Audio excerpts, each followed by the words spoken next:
Good afternoon, everyone. My honor to be joined by Whip Catherine Clark, our caucus chair Keith Aguilar, one of our co-chairs of the Steering and Policy Committee, Nanette Barragan, Vice Chair of the House Democratic Caucus, Ted Lieu, five-term and under Representative Stephen Horsford, and of course the top Democrat on the Rules Committee, Ranking Member Jim McGovern from the Commonwealth of Massachusetts, which is well represented to my right. Although we're always to you then. Yeah. That would be correct. We're on day 8 of the Republican healthcare crisis. A crisis that has been visited upon the American people for months and is causing great devastation to working class America, rural America, suburban America, small town America, the heartland of America, urban America, and black and brown communities all throughout America.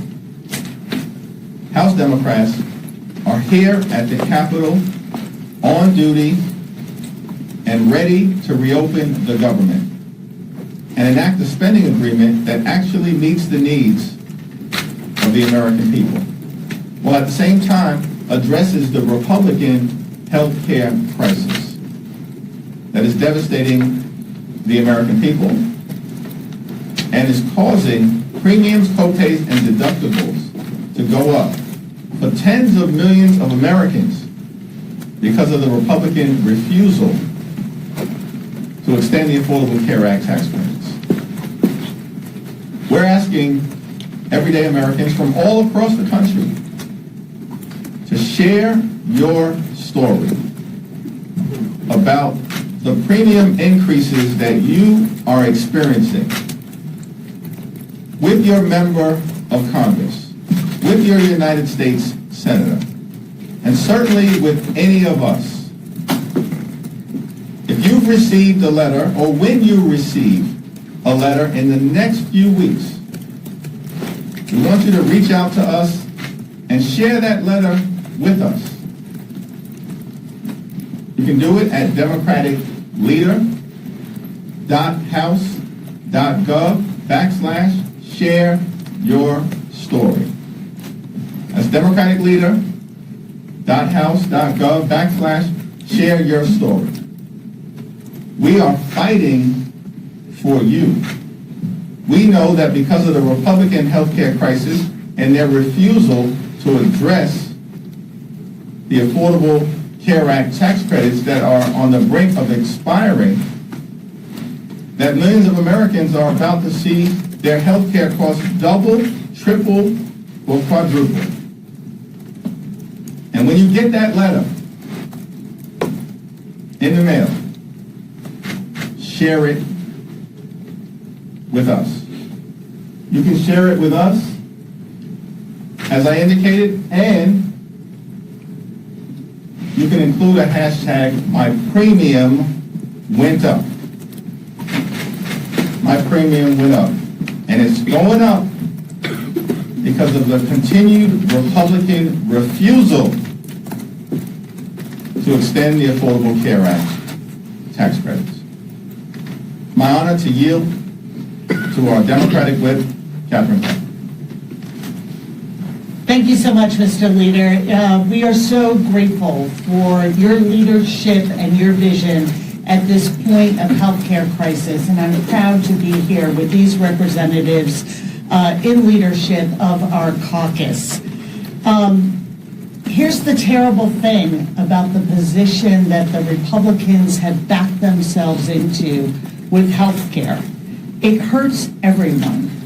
And this isn't about red states or blue states. These premium hikes, these cuts, are going to make healthcare more expensive and harder to obtain for every American. We had a hearing today in the Capitol, and we were joined by a 29-year-old woman, Mariah Plant from West Virginia. And she told us about her family's struggle. She's the full-time caretaker for her brother, Matt, who suffers a lot of disabilities and needs to be home and be on Medicaid. And without that support, she doesn't know how she would be able to provide for her brother. She also runs a small business and receives a tax credit so that she can afford health insurance under the ACA. So she is looking at potentially a cut to Medicaid that jeopardizes her ability to care for her loved one and her family. And in the immediate future, the steep rise in premiums and no ability for her to make that up. Her budget simply doesn't stretch that far. Like most Americans, she doesn't have that extra hundreds of dollars lying around a month to be able to afford health care.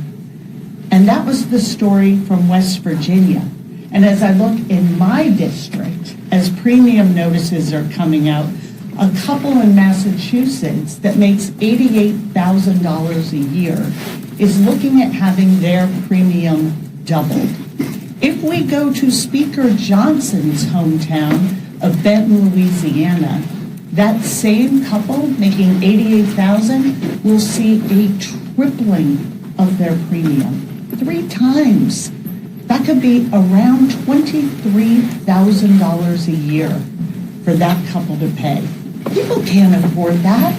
60% of families in this country cannot meet the basics, cannot afford the basics for their family. And these sort of dramatic jumps in premiums are what is going to pull them under. So here we are, and we implore the Republican Party, go talk to your neighbors and hear their anxieties about what's happening to their health care, what's happening in your shutdown you're imposing on them, and get on a plane and come back to Washington and get to work in reopening this government and protecting health care and the American worker. And with that, I am proud to yield to the chairman of our caucus, Pete Aguilar. Thank you, Whip Clark, and thank you, Leader Jeffries, for convening us here, for your strength and asking House Democrats to be here, to be present, to be here at work. This is day 8 of the Republican-led shutdown. It's the second week that House Republicans have refused to call us back to the House, the last session day being, I believe, September 19th. Rather than tackling the most pressing issues facing our nation, including the rising costs of health care, Republicans are running from their responsibilities. By failing to negotiate with Democrats to extend the Affordable Care Act tax credits, Republicans are guaranteeing that they are exacerbating this health care crisis. Take, for example, Iowa's 1st Congressional District, represented by Congresswoman Marietta Miller Meeks. This, by the way, is the same member who said she'll hold town halls when hell freezes over just this week. A 60-year-old couple earning $82,000 a year will see their annual premiums rise by 200%, $13,000 a year. For another example, Republican Congressman Gabe Evans, Colorado District, a family of 4 earning just $64,000 a year, will see their premiums increase 195%, or $2,500 a year. Think about that. Americans are already struggling with the affordability crisis, and they are being jammed with this health care crisis, all at the hands of Speaker Johnson and his Republican colleagues. And they're lying, claiming that they're the ones working around the clock to fix this health care, to help fix health care. If that's true, where are they? Where are they? The Democrats are here trying to solve this crisis that they created with their big, ugly bill. The American people are smart enough to know that who is responsible for their health care costs going up. I hope that Republicans will wake up, that they'll do the right thing, and that they'll work with us to keep health care costs down. Turn it back over to Leader Jeffries. Thank you, Chairman Aguilar. We've also been joined by Susan Del Bene, the chair of the Democratic Congressional Campaign Committee. Questions? Thank you so much. As you pointed out, medical premiums are soon set to rise dramatically, yet Obamacare requires COVID-era funding just to keep healthcare costs down. Doesn't this prove Obamacare was ultimately a failed policy fix for healthcare? And how can Democrats be trusted to fix healthcare when Obamacare was ultimately the solution here? The overwhelming majority of the American people, including Republicans, support the Affordable Care Act because it's a vital part of providing health insurance coverage to working class Americans, middle class Americans, and everyday Americans. Republicans are peddling a lie that the current structure of the Affordable Care Act relates to the COVID-19 pandemic. It has nothing to do with the COVID-19 pandemic. The Affordable Care Act tax credits were put into place as part of the Inflation Reduction Act. That's what we're talking about. Lowering the costs for hard-working American taxpayers at a moment when the Republican healthcare crisis is skyrocketing the cost of living related to premiums, co-pays, and deductibles. And by the way,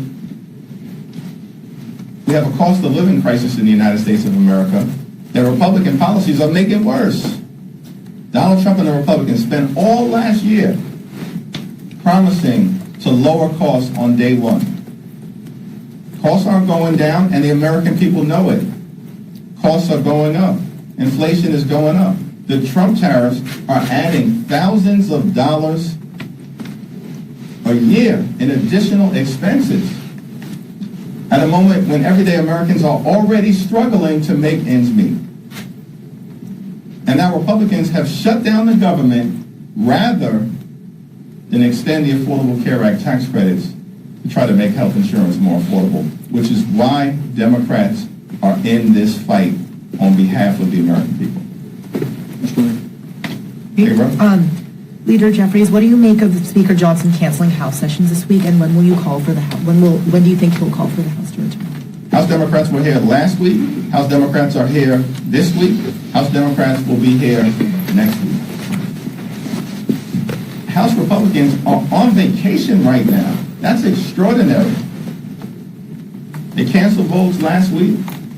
House Republicans have canceled votes this week. We haven't been in session since September 19th.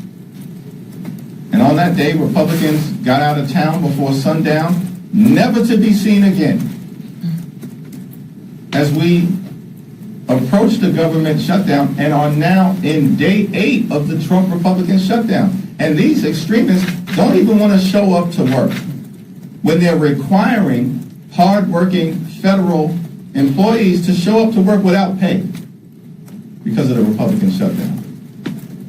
And so we've repeatedly made clear we will sit down as Democrats anytime, any place, anywhere with anyone, our Republican colleagues, either here in the Congress or go back to the Oval Office to reopen the government, to enter into a spending agreement that actually makes life better for the American people and that addresses the Republican health care crisis. I don't know if anyone else wanted to add. Yeah. You know, Republicans love to advocate for more work requirements for poor people, people on SNAP, people on Medicaid. Well, I got an idea. Let's have a work requirement for Republicans to show up to Congress and do your goddamn job. I mean, millions of people are about to lose their health care. This is a serious crisis we're in, and we can avoid it. We can avoid people losing their health care. We can keep the government open. They need to show up. I think, Mr. Leader, yesterday you said that 1-year extension on the ACA subsidies was a non-starter.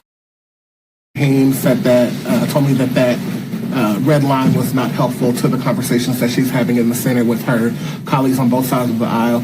Leader Schumer said this morning that he didn't want to negotiate in public and declined to go as far as you did yesterday. Are you still consistent with a red line being no to a 1-year extension, or kind of where are you at today on that? Yes, if anything is presented to us, of course the caucus will consider it in good faith.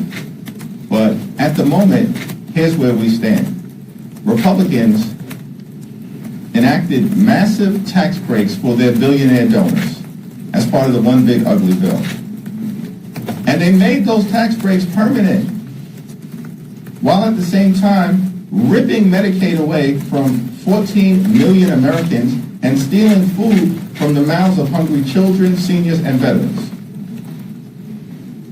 And then, are we to take the position at this moment in time, in the midst of a Republican healthcare crisis, that we can't provide stability and certainty to working class Americans who rely on the Affordable Care Act tax credits?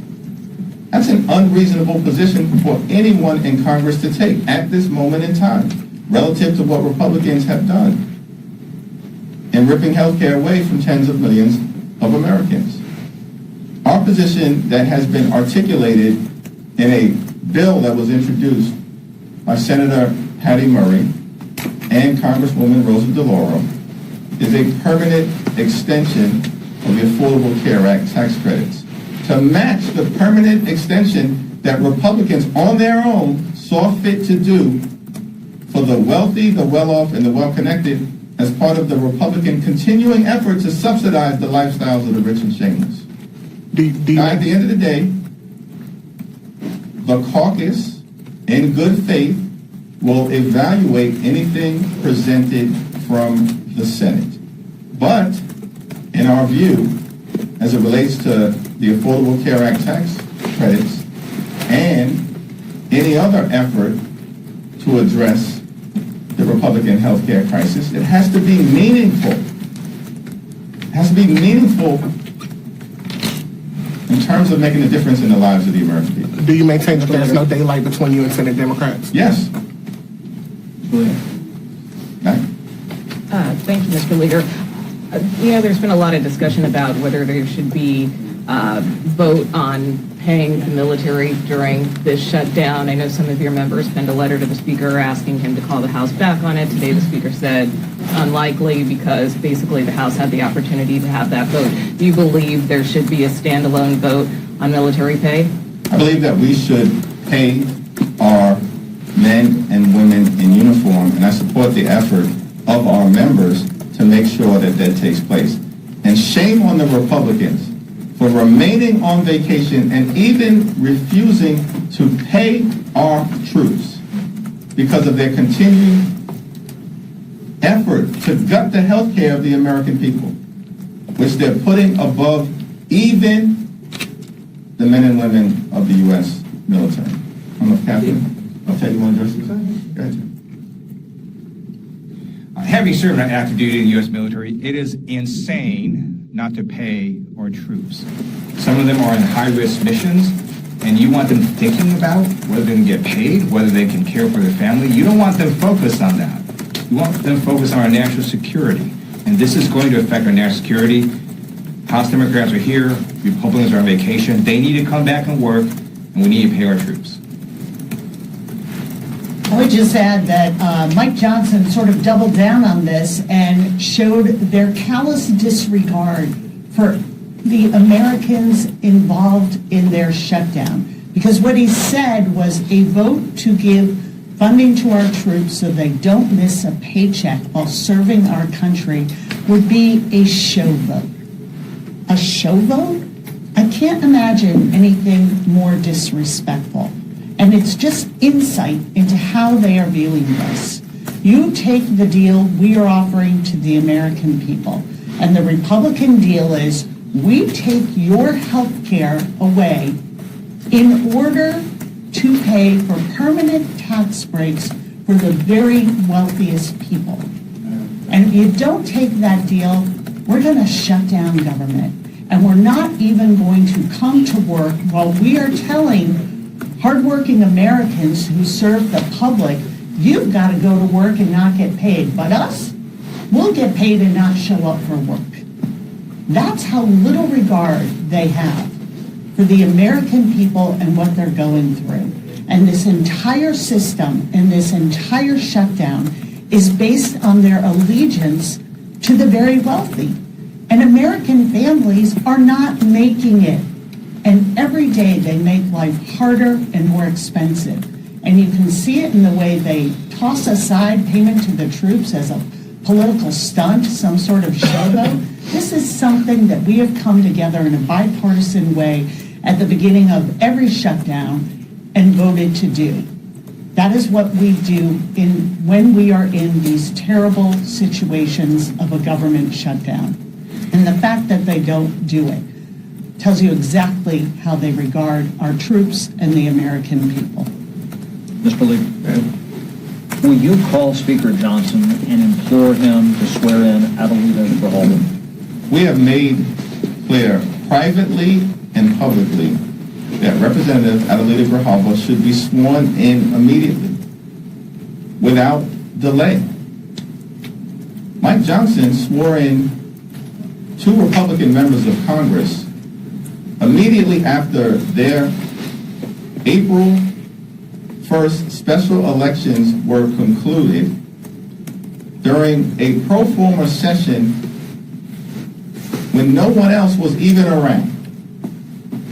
And that was done by Republicans because they wanted to jam their one big ugly bill down the throats of the American people so they could rip away health care, steal food from children, and enact massive tax breaks for their billionaire donors. Republicans acted with great urgency to swear in 2 right-wing members of Congress to do in the American people in order to reward the wealthy, the well-off, and well-connected. But now, at this moment, Representative-elect Adelita Grijalva, who won by much wider margins than those 2 Republican members, there is no dispute or controversy relative to her election. And so many of us are asking the question, why the delay, Mike? What's the delay with respect to Representative-elect Adelita Grijalva? Does it have anything to do with Republicans' continuing effort to hide the Epstein files from the American people? Inquiring minds want to know. Third row. You? Oh, sorry. I have done it. Yes, it's actually for Whip Clark, if you could address this, and Leader Jeffries, feel free to as well. Just curious what steps you're taking right now to make sure that back pay for federal furloughed workers is guaranteed under the 2019 law. We have already taken the steps necessary because, as you pointed out, that is the law that Speaker Johnson voted for. So we know what the law says, and we know that we cannot continue to stand by when the President of the United States says, you know what we're going to do? We're going to continue to make an already painful shutdown even more painful. Sort of on the theory that, until morale improves, the beatings will continue on the American people. And it's all about harming workers. And now he's saying, well, maybe it won't withhold the pay for people who are working without pay for everybody, just those non-deserving workers. Mike Johnson knows the law. Donald Trump knows the law. The workers deserve pay. And that's full stop. That is something we voted on in the first Trump administration. He signed that law.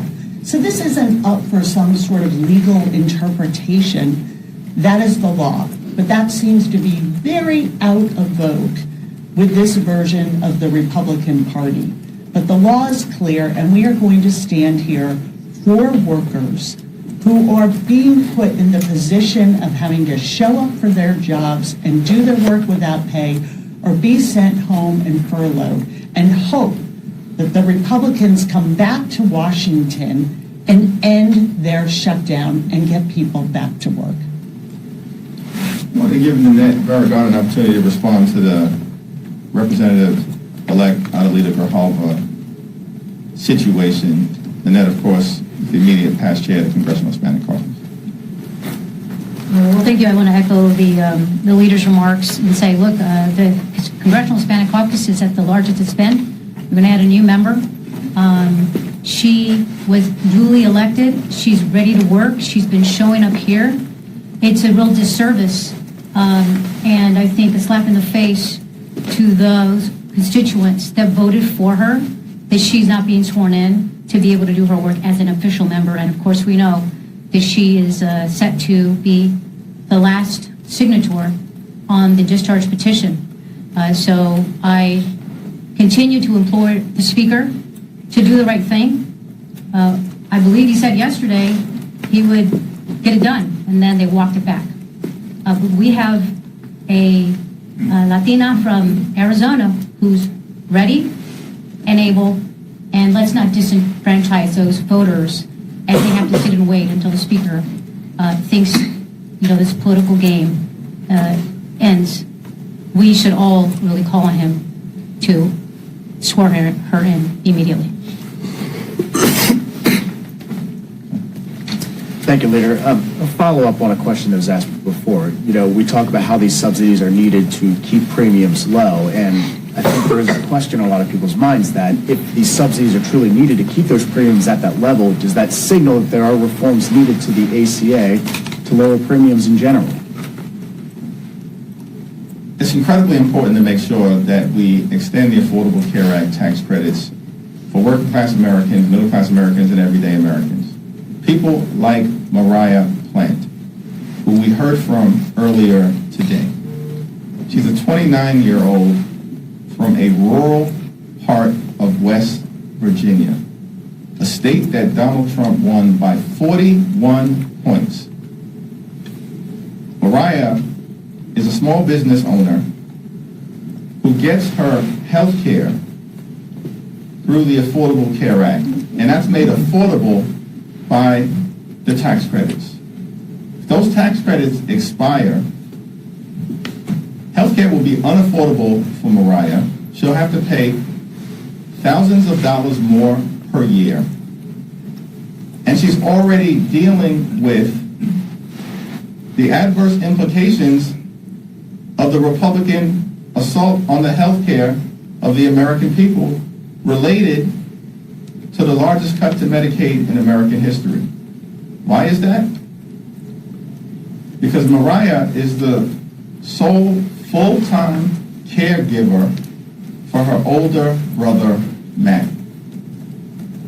And Matt is legally blind, and Matt is someone who is entirely nonverbal, and Matt is someone who requires full-time care. And because of Medicaid as it currently exists, Matt is able to be cared for at home in a loving environment. But now that's threatened by the Republican assault on Medicaid. You know what's also threatened for Mariah and Matt? The fact that their rural hospital may close because of the Republican assault on the health care of the American people. And then on top of that, Mariah may not even be able to go see a doctor herself because of the Republican refusal to extend the Affordable Care Act tax credits. That's why Democrats are in this fight. It's not a political struggle, it's personal for the American people. And just like we're telling Mariah's story, elevating it, as she did earlier today at our hearing, so courageously and authentically on behalf of everyone else in West Virginia and throughout the country, we're asking the American people to share their stories with all of us about the hardship that you're facing as a result of the Republican health care crisis and the need for something to be done about it right now. I want to give Stephen Horsford an opportunity to say anything, and Susan Delbene. Thank you, Mr. Leader. I will just add, as a member of the Ways and Means Committee and the Subcommittee on Healthcare, these enhanced premium tax credits, one, are supported by 78% of Americans, and they understand the impact of those tax credits to their ability to afford health care. And just like Republicans made a priority to pass massive tax breaks for the very wealthy, Democrats made it a priority to give tax relief to middle-class families so that they could afford health care. We're using the tax code to help middle-class families afford health care, not the ultra-rich get another tax break for a yacht or whatever else they're buying. This is a matter of life and death, and it's a matter of clear priority by the House Democratic Caucus, led by Leader Jeffries and Whip Clark and the rest of our leadership team. And it is personal, because not only are our constituents dealing with this issue, but members of Congress are dealing with these critical issues. And we will make sure that we continue to defend every person's right to health care. It is an economic imperative, and it's a human right. You know what happens when more people have health care coverage? People are healthier, and we save money. I think it's really important to think about the fact that when we have these tax credits in place, that actually saves us money. Cutting the tax credits means more and more people aren't going to have health care, more and more people going to the ER, more and more uncompensated care that others have to pick up the cost for, raising prices on everyone, not just folks on the exchange, raising prices on everyone. Our healthcare system is challenged. We see more rural hospitals, more services in hospitals closed, more folks, more staff being let go. It's a spiral. So not only because of the incredible stories like Mariah that the leader was just talking about, but also from a fiscal standpoint, it's the right thing to do. It helps our communities. More people have coverage. It's more fiscally responsible. And yet Republicans are still on vacation and have no plan on how to continue going forward. I just want to say, look, I sit on Energy and Commerce. I sit on the committee that does everything on health care. And I can tell you, hearing after hearing after hearing, we are not hearing Republicans come up with legislation or bills that's going to bring down the cost of their health care. On the contrary, everything that's being done is raising cost. So the party in power right now, the Republican Party, who controls what the hearings are not having hearings on how to lower the cost of health care or premiums. Look, we want to make sure health care is accessible to everybody, whether you're a Democrat, whether you're a Republican or an independent in rural America, in small towns, in cities like mine. This is about health care.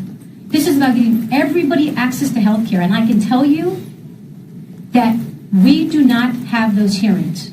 The party in charge has not expressed an interest in committee on having hearings on how to bring the cost down. So Democrats are fighting to do just that. Thank you, Mr. Leader. We've talked a lot about the countless Americans who are going to lose their paychecks in a prolonged shutdown. We've also seen lawmakers from both chambers and both sides of the aisle say that they will forfeit their checks to stand in solidarity with those Americans. Are you or any members of your leadership team planning on doing the same thing? That's an individual decision that every member will have to make on November 1st. Hopefully, Republicans will actually get back to Washington well before that, do their job so we can sit down, reopen the government now, enact a spending agreement that makes life better for the American people now and addresses the Republican health care crisis now. Have you heard from the White House at all since your meeting with the president? And do you think that he ultimately needs to engage in order to have the Republicans perhaps take up health care as well? In the White House meeting that we had last week, I made clear to the president, with Johnson and Thune sitting right there, that the reason why Leader Schumer and I demanded this meeting is because at the end of the day, nothing's going to happen on the Republican side unless Donald Trump tells them to do it. The Republicans here in Congress have long ago abandoned the notion that they're part of a separate and co-equal branch of government. They don't see their jobs that way. They function like functionaries, like wholly owned subsidiaries of the Trump administration. And all they've done all year, these Republicans here in Capitol Hill, is to rubber stamp Donald Trump's extreme agenda. That's raising costs on the American people and ripping health care away from them at the same time. If we're going to get a resolution here, we need presidential leadership.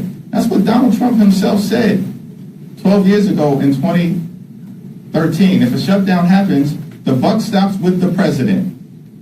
This is now the second time that the government has been shut down under Donald Trump, and he's in the Presidential Witness Protection Program. He's nowhere to be found. He's got time to be on the golf course, but apparently doesn't have time to sit down with Democrats in the House and the Senate to reopen the government. Thank you, everyone. Thank you. Two-game series now. Told you what was going to happen yesterday. Go Mariners!